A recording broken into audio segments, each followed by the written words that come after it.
dalam surga, Bapa yang baik. Sungguh Engkau adalah Allah yang baik bagi kami. Kalau hari ini kami ada dan berada, ini semua karena anugerah Tuhan. Ini semua karena kebaikan Allah yang Engkau nyatakan bagi kami sebagai kami adalah anak-anak-Mu yang Kau kasihi. Hari ini kami datang menghampiri Tuhan 30 menit, kami mau makin dekat dengan Tuhan. Bagaimana kami mengatasi pergumulan persoalan kami di dalam pekerjaan kami, dalam relasi kami. Tetapi itu tidak membuat kami jauh dari Tuhan. Makin dekat Tuhan. Pimpin kami di dalam perenungan singkat pada pagi hari ini. Dalam nama Tuhan Yesus Kristus kami berdoa. Amin. Baik Bapak Ibu, saudara-saudara yang dikasih Tuhan, pada pagi hari ini saya mengangkat satu tema bagi kita untuk kita bisa berbicara, memikirkan apa yang menjadi sebenarnya yang diinginkan Tuhan di dalam kehidupan kita pada saat kita menghadapi persoalan demi persoalan yang kadangkala tidak kita sukai. Saudara yang dikasih Tuhan, saya mengajak kita memperhatikan dari Nehemia pasal yang pertama, ayat yang keempat dan ayatnya yang ke-11. Nehemia 1 ayat 4 dan ayatnya yang ke-11. Saya akan bacakan bagi kita. Ketika aku dengar berita ini, duduklah aku menangis dan berkabung selama beberapa hari. Aku berpuasa dan berdoa ke hadirat Allah semesta langit. Ya Tuhan, ayat 11-nya, berilah telinga kepada doa hamba-Mu ini dan kepada doa hamba-hamba-Mu yang rela takut akan nama-Mu. Dan biarlah hamba-Mu berhasil hari ini dan mendapat belas kasihan dari orang ini. Ketika itu aku ini juru minuman raja. Bapak Ibu saudara yang kasih Tuhan, rekan-rekan semua yang mendengarkan, para pemuda-pemudi yang saat ini mungkin sedang bekerja di tempat di mana Anda berada bekerja pada hari ini. Tema saya mengangkat bagaimana ketika kita punya bos atau punya rekan yang nyebelin, saudara ya, yang nyebelin. Saudara coba bayangkan seseorang yang cerewet, suka menuntut, suka mengawasi setiap hal yang kamu lakukan. Setiap kali dia berkomentar menyakitkan, komentar-komentarnya selalu pedas dan tidak mengenakan. Kamu tidak sejalan, tidak sepikiran dengan dia. Apakah dia bosmu, apakah dia rekanmu?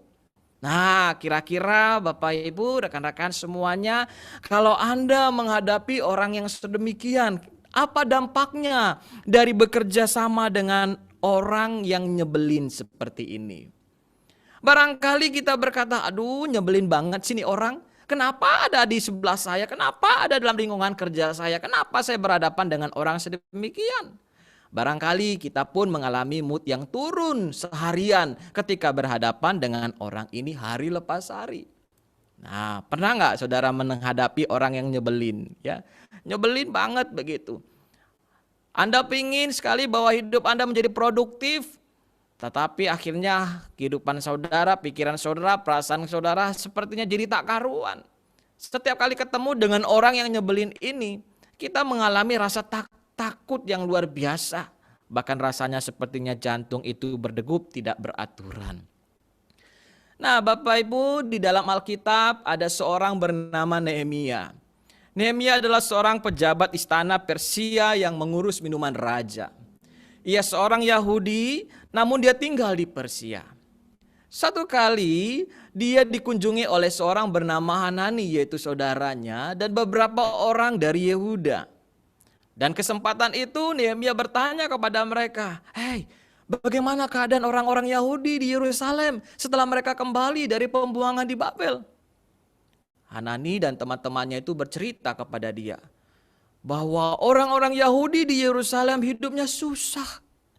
Mereka dihina oleh bangsa-bangsa asing yang ada di sekitar mereka. Tembok-tembok Yerusalem pun hancur berantakan dan pintu gerbangnya belum diperbaiki sejak dibakar oleh Raja Babel. Mendengar berita itu Nehemia menangis, dia bersedih hati, dia berpuasa, dia berdoa kepada Tuhan, katanya harus ada seseorang yang membangun kembali Yerusalem. Tuhan memanggil Nehemia untuk melakukannya. Tetapi Nehemia harus menunggu dulu sebelum ia melakukan pelayanannya. Nehemia berdoa supaya mendapat kesempatan untuk membicarakan tentang Yerusalem ini kepada Raja Persia yang namanya adalah Raja Artasasta. Raja ini adalah raja yang pernah menghentikan pembangunan tembok Yerusalem, yang pernah menghentikan rencana. Jadi umat Tuhan pada waktu itu sudah punya rencana untuk memperbaiki, untuk membangun. Tetapi raja inilah yang pernah menghentikannya. Raja ini tidak sejalan sepikiran dengan rencana dari umat Tuhan untuk membangun. Kali-kali ini juga Nehemia ketemu dengan raja yang pernah menghentikan proyek pembangunan ini. Ini adalah raja yang nyebelin banget. Rencana sudah oke, sudah mantap, semua orang sedang bersemangat untuk membangun. Tiba-tiba Raja Artasasta ini oleh termakan hasukan orang-orang di sekitar dia menghentikan dengan mengeluarkan surat keputusan supaya pembangunan itu dihentikan. Dia mendengar isu-isu yang menghasut dia yang berkata, "Hei raja, kerajaanmu akan mengalami kerugian kalau tembok itu terbangun. Mereka tidak akan bayar kamu lagi pajak. Mereka tidak akan membayar kamu upeti lagi." Ternyata hasutan itu membuat Raja Artasasta berubah pikiran dan dia menghentikan pembangunan itu. Nah, saudara yang dikasih Tuhan yang mendengarkan bagaimana Nehemia menghadapi pemimpin yang pernah menghentikan pembangunan bait suci ini. Ini adalah pemimpin yang setiap hari dia harus mengetahui gerak-gerik daripada orang-orang Yahudi pada waktu itu. Demikianlah sulitnya kita bila menghadapi pemimpin yang barangkali pernah tidak sejalan dengan pekerjaan dan pikiran kita. Tidak suka dengan pekerjaan kita, hasil karya kita. Pemimpin yang nyebelin menghambat produktivitas kita. Bahkan barangkali rekan kita juga yang bersama dengan kita dalam satu tim. Nah, apa yang bisa kita lakukan, saudara? Apakah Nehemia mundur? Apakah mundur atau resign merupakan satu-satunya langkah yang perlu diambil? Nah, saudara yang dikasih Tuhan, ada dua hal yang kita bisa belajar di mana Tuhan menolong Nehemia. Yang pertama, menghadapi pemimpin, menghadapi rekan, menghadapi situasi keadaan sekitar kita yang nyebelin kita, yang tidak sejalan dengan kita, bahkan kita merasa produktivitas kita terhambat. Yang pertama adalah berdoa. Mendoakan pergumulan itu baik-baik. 4 bulan kemudian ketika Raja Artasasta sedang makan, Nehemia mengidangkan anggur kepadanya.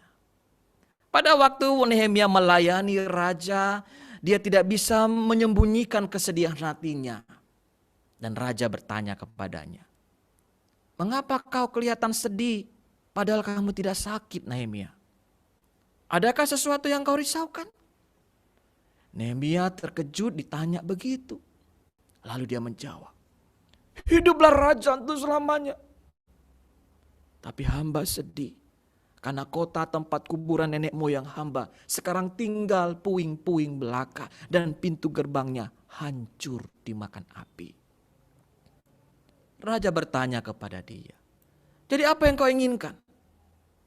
Saudara, ini adalah pertanyaan yang dinanti-nantikan. Hatinya terus berdoa dan dia berhati-hati juga menjawab raja. Dia berkata demikian, "Kalau raja berkenan dan mau mengabulkan permintaan hamba, utuslah hamba ke tanah Yehuda untuk membangun kembali kota tempat kuburan nenek moyang hamba." Raja mengabulkan permohonan Nehemia. Ia memberikan surat-surat yang diperlukan oleh Nehemia dan memerintahkan pembesar-pembesarnya untuk membantu Nehemia. Bahkan Nehemia mendapatkan kayu dari hutan di Persia untuk membangun pintu gerbang rumah Tuhan, untuk tembok kota dan rumah. Dan Nehemia baru mengetahui dan menyadari, dia berkata, ini adalah pertolongan Tuhan. Segera sesudah itu Nehemia berangkat dengan orang-orang ke Yerusalem. Saudara, Nehemia percaya bahwa Tuhan sendirilah yang mampu bekerja dan mengubah hati raja. Hati raja yang dulu yang memutuskan untuk menghentikan pembangunan kini berubah. Saudara, Alkitab dalam kitab Amsal berkata demikian. Hati raja itu seperti batang air di dalam tangan Tuhan. Dialirkan Tuhan kemana Tuhan ingini. Saudara, perubahan itu dipercaya oleh Nehemia dan kita pun hari ini. Karena Nehemia sungguh membawa pergumulan ini di dalam doa. Siapakah Nehemia yang bisa merubah hati raja dan keputusannya? Hanya Tuhan yang bisa merubah. Pemimpin yang sedemikian keras, pemimpin yang sedemikian menguasai hidupnya, karena Nehemia hanya seorang juru minum, pelayan raja saja.